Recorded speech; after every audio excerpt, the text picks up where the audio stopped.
राज्याचे उपमुख्यमंत्री देवेंद्र फडणवीस आज अहमदनगर दौऱ्यावरती जाणार आहेत। तर फडणवीसांच्या स्वागतासाठी सकाळपासूनच रोहित पवारांनी मोठे फ्लेक्स तिथे लावलेत।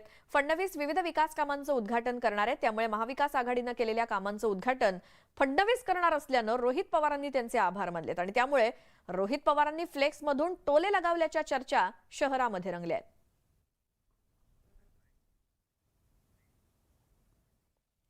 जुनी निवृत्ती वेतन योजना लागू करण्याच्या मागणीसाठी येत्या 14 मार्च पासून पुकारलेला बेमुदत संप मोडून काढण्यासाठी मेस्मा लागू करण्याची तयारी सरकारने केली आहे आणि नवीन निवृत्ती वेतन योजना रद्द करून सर्वांना जुनी निवृत्ती वेतन योजना पूर्वलक्षी प्रभावाने लागू करा या मागणीसाठी सरकारी आणि निमसरकारी शिक्षक शिक्षकेतर कर्मचाऱ्यांनी संप पुकारलाय।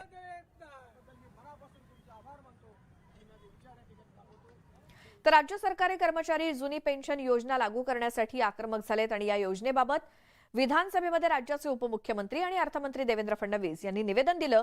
जुन्या पेन्शनसाठी आर्थिक तरतूद करावी लागेल। ही योजना लागू केल्यास 2030 नंतर राज्यावरती आर्थिक बोजा वाढेल।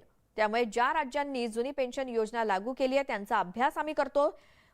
या प्रश्नावरती चर्चेतून मार्ग काढू, संप नको असं आवाहन फडणवीसांनी केलंय आणि जुनी पेन्शन योजना लागू करण्यास कोणतीही हरकत नाही, परंतु हा घाईघाईने घेण्याचा निर्णय नाही तर लोकप्रिय निर्णय घेण्याआधी भविष्याचा देखील विचार केला पाहिजे।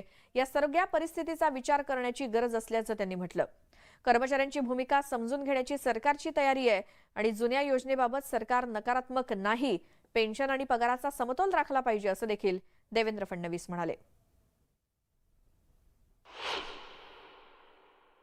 मला असं वाटतं की या संदर्भात मोठ्या प्रमाणात चर्चा आपण घडवली पाहिजे।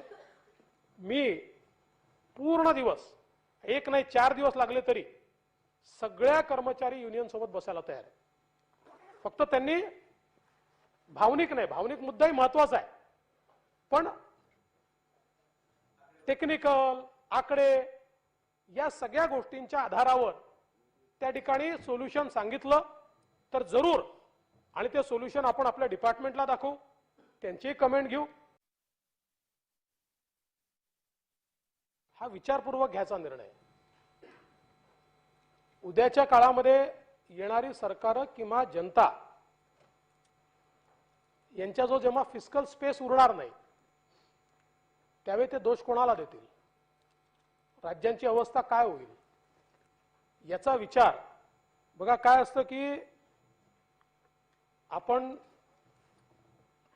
निर्णय घेऊ शकतो, पॉप्युलर निर्णय देखील घेऊ शकतो, पण राज्यकर्त्यांनी कुठेतरी भविष्याचा विचार हा केला पाहिजे।